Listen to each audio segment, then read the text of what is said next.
जो करते थे जैन धर्म के महागौरव की बात, चलो सुने हम संतों से उस महासंत की बात। आचार्य श्री के तप संयम करुणा को करके याद, साधु साध्वी संत सभी करते हैं गुणानुवाद। गुणानुवाद गुणानुवाद गुणानुवाद गुणानुवाद।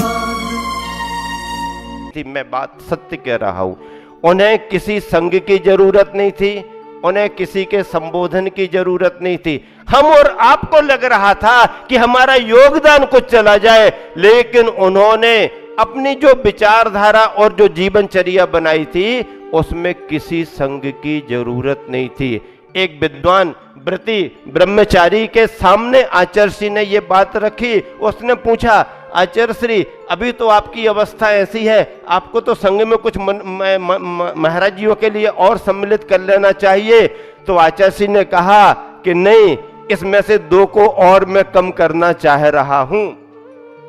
आप सोचो आचार्य श्री ने क्या कहा, अभी मैं इसमें से 2 को और कम करना चाह रहा हूं। अब महाराज जियों में लगा कि अब पता नहीं किसको कम कर देंगे, पता नहीं किसको कम कर देंगे। लेकिन आचार्य श्री ने एक बार ये भाव भी प्रकट किया, शास्त्र में मैंने पढ़ा है कि परगन में चले जाना चाहिए, लेकिन इस समय पंचम काल में उस तरह की व्यवस्थाएं नहीं बन पा रही हैं, इसलिए मैं परगन में नहीं जा रहा हूं। मेरा मन होता है कि अपने गण को छोड़ करके परगन में चला जाऊं।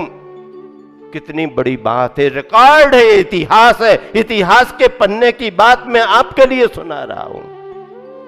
और दूसरी बात, आचार्य श्री से जब पूछा गया कि आचार्य श्री आपने संघों को आने से क्यों मना कर दिया, क्या पूछा? आचार्य श्री आपने संघों को आने से क्यों मना कर दिया? तो आचार्य श्री ने कहा कि मुझे जिन जिन को बुलाना था उन सबको मैंने कुंडलपुर में बुला लिया। ये उत्तर है, आचार्य श्री का उत्तर था। मुझे जिसको भी बुलाना था मैंने सबको कुंडलपुर में बुला लिया, अब मुझे किसी संघ को बुलाने की जरूरत नहीं। मतलब कुंडलपुर महोत्सव के बाद से आचार्य श्री ने अपने सारे प्रत्याख्यान, सारे त्याग मन ही मन में इस तरह से संकल्पित कर लिए कि हम और आप उन्हें समझ नहीं पा रहे। उनकी अंतरंग से समाधि कितने वर्षों से चल रही, कुंडलपुर के बाद उन्होंने जो निर्वृत्ति का मार्ग अपनाया, कर्तव्य की दृष्टि से समाज को और अन्य लोगों को थोड़ा मार्गदर्शन देते रहे। लेकिन जैसा महाराज जी ने कहा, शिष्य प्रपंच का विचार उनका कब से चल रहा है और वह अध्यात्म का जीवन जी रहे थे। नेमावर में जब 2019 में मैं वहां पर पहुंचा, मुनिवर प्रमाण सागर जी भी वहां पर उपस्थित हुए। अभी संलेखना के संदर्भों में भी बराबर वो संपर्क में रहे, हम लोगों के बराबर हम लोग समाचार देते रहे, एक दूसरे संघ को बराबर गतिविधियों से अवगत कराते रहे। और जब 2019 में हम दोनों संघ पहुंचे थे तो एक दिन आचार्य श्री नीम के पेड़ के पीछे बैठे हुए थे 3 साइड में, और मैं दोपहर को बिना बातचीत किए हुए भी बैठा रहता था। आचार्य श्री धर्म ध्यान दीपक से या कुछ पढ़ते रहते थे और मैं केवल बैठ करके शांति से देखता रहता या बैठा रहता था। अचानक उन्होंने एक दिन स्वाध्याय बंद किया और मेरी तरफ देख करके कहा, समता सागर जी सुनो। जी गुरुदेव। कहने लगे, देखो समाधि का सौभाग्य बड़ी दुर्लभता से मिलता है। कई बार बड़े बड़े आचार्यों को भी निर्विकल्पता से उतना सौभाग्य नहीं मिलता। कुछ उन्होंने संदर्भ सुनाए, नाम भी बताए, भावना होते हुए भी नहीं मिल पाया। अब मैं समझ नहीं पाया, आचार्य श्री स्वाध्याय कर रहे, मैं सामान्य से बैठा, व्यवहारिक चर्चा करता, स्वास्थ्य की चर्चा करता, आचार्य श्री संलेखना की चर्चा छेड़ रहे। मैंने कहा, गुरुदेव आप तो सजग हैं, आपको तो ये सब पहले से ही साधना में है। नहीं वो तो है, लेकिन देखो इन सब चीज़ों का ध्यान रखना पड़ता है। और कहा उन्होंने, इसलिए मैं सबसे निर्वृत्त होता जा रहा हूँ, सबसे निर्वृत्त होता जा रहा हूँ। कुंडलपुर में आचार्य ने सारे मुनि संघ को प्रतिदिन सुबह समय दे दे करके पूरा परिपक्व बना दिया। आरिका संघों को पूरा समय दे दे करके परिपक्व बना दिया। प्रतिभा मंडल की बहनों को समय दे दे करके पूरा परिपक्व बना दिया। और कुंडलपुर में कहा, मुझे जो करना था मैंने कर दिया, सबको स्वाश्रित बना दिया है, अब मुझे किसी की कोई चिंता नहीं है। बंधुओं, ये संदर्भ क्या दर्शाते हैं? फिर मैं सबसे बड़ा महत्वपूर्ण बिंदु आपको बता रहा हूं। मुनिवर योग सागर जी बहुत तीव्र गति से विहार करते हुए गुरुदेव के पास आए, वंदना की। बड़ा सौभाग्य था, वैयावृत्ति करने का अवसर मिला। समय सागर जी महाराज बहुत भाव लेकर के आगे बढ़ने के बाद भी कुछ स्वास्थ्य की प्रतिकूलता, कुछ 8 दिन 7 दिन रुकने के कारण नहीं यहाँ पर आ पाए, पर उनका हृदय यहीं था और हम सब मानते हैं वो हम सबके साथ बीच में ही थे, बराबर उनका संपर्क था। दूसरी बात है कि जब मुनिवर योग सागर जी महाराज जी आचार्य श्री से समाचार और चर्या संबंधी सुबह शाम संलग्न थे। एक दिन जंगल से लौटने के बाद आचार्य श्री ने बड़ी प्रसन्नता के साथ, 1-2 दिन तो थोड़ा सा, आप आचार्य श्री का स्वभाव समझते हैं ना, हैं? किसने आदेश दिया था, क्यों आए? जी गुरुदेव समाचार, अब ठीक है। 1-2 दिन के बाद ठीक है, कोई बात नहीं। धैर्य सागर जी महाराज जी उस समय थे, चंद्रप्रभु सागर जी महाराज मौजूद थे, आदि प्रसाद सागर जी महाराज, निरामय सागर जी, ये सभी आचार्य श्री के छत्र छाया में रहते थे। मुनिवर योग सागर जी महाराज जी ने हम सबको सुनाया। इस रहस्य को वो अपने पेट में छिपा करके रखे रहे इतने दिनों तक, लेकिन एक दिन हम लोगों को बिठाल करके संलेखना के पहले गुरुदेव के सामने सामने, संलेखना के पहले गुरुदेव के सामने सामने उन्होंने कहा कि जो बात आचार्य श्री की हुई है वो गुरुदेव के सामने ही आप लोगों को बताना चाहता हूं। गुरुदेव के बाद क्या बताऊंगा? महाराज जी निष्कंप सागर जी, महासागर जी महाराज जी थे, निश्चय सागर जी थे, सब महाराज जी बैठे थे। और योग सागर जी ने कहा कि आचार्य श्री जी ने मुझे संकेत करके बुलाया और कहा, देखो मैंने सारी जवाबदारियां सौंप दी हैं और सबको बता दिया है, और ध्यान रखना जो भी तुम्हारे लिए कहा जा रहा है उसका आप अनुपालन कराना, जवाबदारी आपकी है। आप सोचिए कितनी बड़ी जवाबदारी आचार्य श्री ने महाराज जी को सौंपी है। अभी हम लोग व्याकुल हैं क्योंकि आचार्य श्री की समाधि हो गई, उत्तराधिकारी आचार्य की घोषणा होनी है, और आचार्य श्री ने जो सूत्र दिए हैं, जो सुझाव दिए हैं, वो अभी हम लोगों के पास हैं।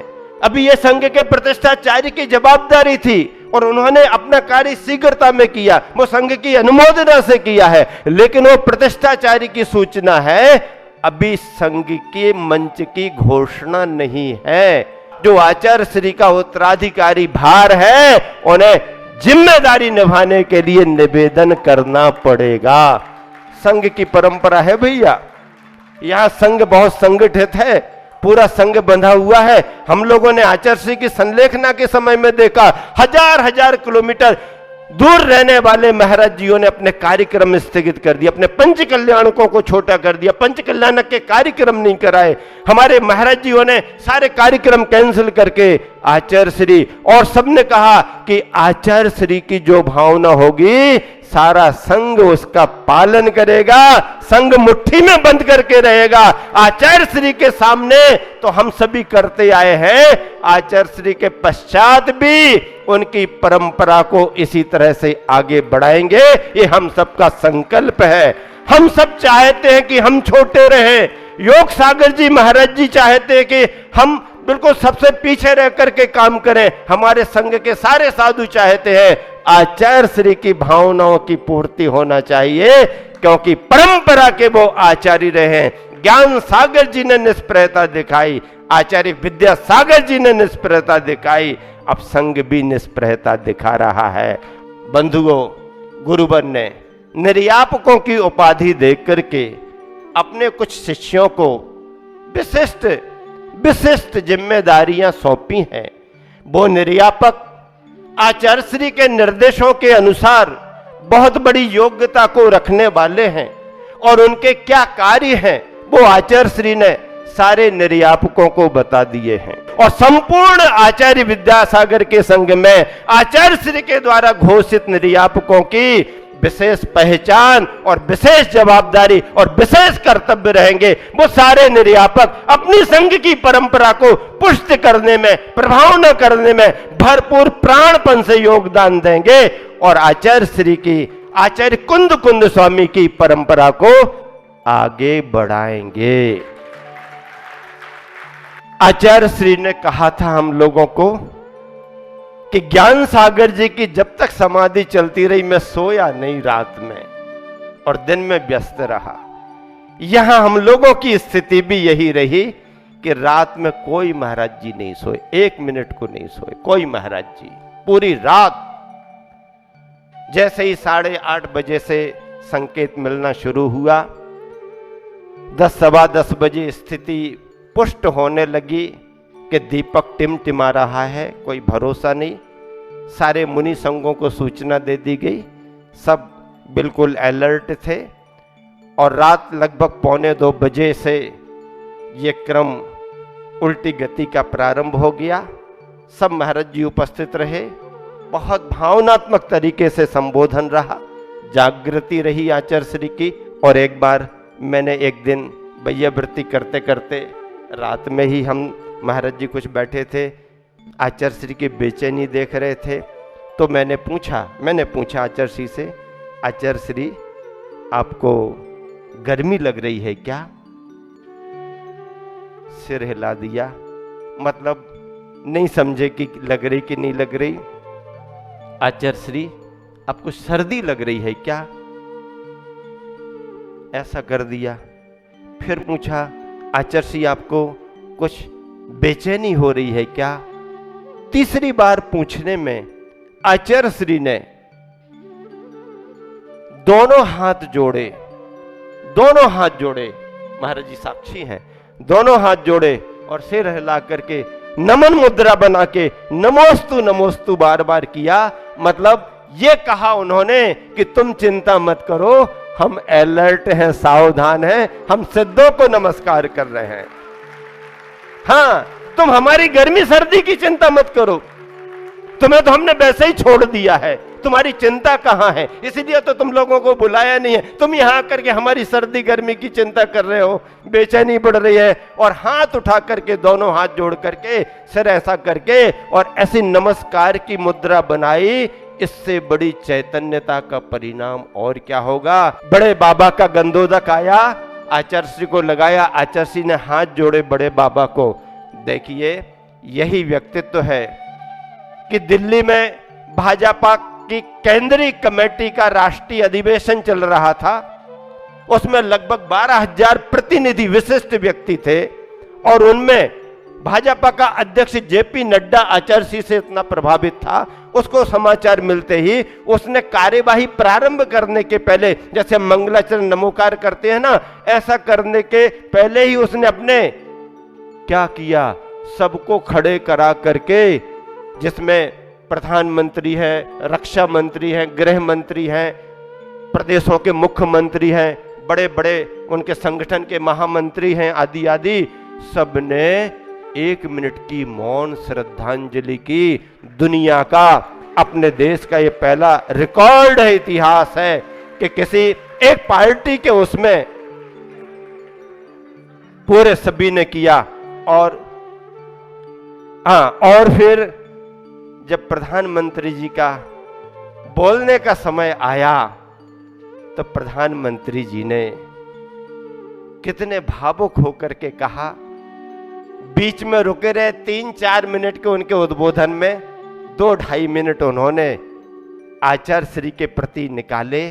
बंधुओं, एक देश का इतना मजबूत प्रधानमंत्री, पूरी दुनिया में अपने देश की पहचान बनाने वाला, बिना किसी संपर्क सूत्रों के, बिना किसी के निवेदन के, अगर अपने इतने बड़े अधिवेशन में भावुक होकर के गुरुवर को इतना याद कर रहा है, ऐसे बच्चों जैसे रोने को हो रहा है, तो फिर मैं समझता हूं इससे बड़ी उपलब्धि जैन समाज की, जैन परंपरा की।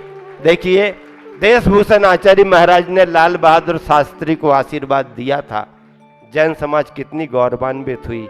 आज आचार्य श्री का आशीर्वाद उनके लिए ऐसा फला। उन्होंने कहा, ये मेरे जीवन के लिए व्यक्तिगत क्षति है, मैं उनसे निर्देश लेता था, वो आध्यात्मिक गुरु थे। बंधुओं, ऐसी बातें जब रात में संलेखना हो गई, विश्राम करने का समय आया, मैं रात में आचार्य श्री के कक्ष में ही सोया, चला करके सोया कि आज गुरुजी के कक्ष में रहूंगा, और समय के बाद पूरी रात सोया। क्यों सोया? इसलिए सोया कि जैसे ज्ञान सागर जी की समाधि संपन्न करके आचार्य श्री ने कहा था, पहली बार महीनों के बाद में मैं रात में सोया था, मैंने भी सोचा हमारे गुरुवर ने पूर्ण जागृति के साथ संलेखना प्राप्त कर ली, अब हमारे सोने का समय है, सो जाओ, एक रात सो जाओ, कोई बात नहीं है। इस तरह से बंधुओं, इन पंक्तियों के साथ विराम देना चाहता हूं।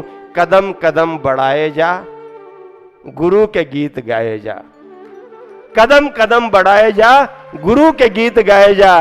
ये जिंदगी गुरुदेव की, और गुरुदेव पर लुटाए जा, गुरुदेव पर लुटाए जा, गुरुदेव पर लुटाए जा। नन्ही चींटी जब दाना लेकर चलती है, चढ़ती दीवारों पर 100-100 बार फिसलती है। नन्ही चींटी जब दाना लेकर चलती है, चढ़ती दीवारों पर 100-100 बार फिसलती है।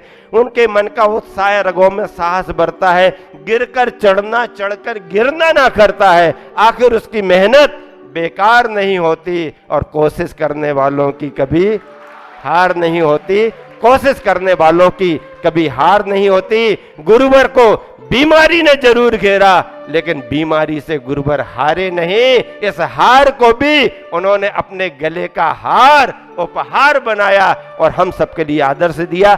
हम सबका प्राणपण से समर्पण यही है कि गुरुदेव के बिना भी उनके आदेशों का, उनके निर्देशों का, उनके संदेशों का, उनके मार्गदर्शन का प्राणपण से जीवन भर पालन करते रहेंगे। यही हमारे गुरुवर के लिए हमारी और हमारे संपूर्ण संघ की और समाज की भावांजलि, श्रद्धांजलि और विनयांजलि अर्पित है। अहिंसा परमो धर्म की। जो करते थे जैन धर्म के महागौरव की बात, चलो सुने हम संतों से उस महासंत की बात। आचार्य श्री के तप संयम करुणा को करके याद, साधु साध्वी संत सभी करते हैं गुणानुवाद। गुणानुवाद, गुणानुवाद, गुणानुवाद, गुणानुवाद।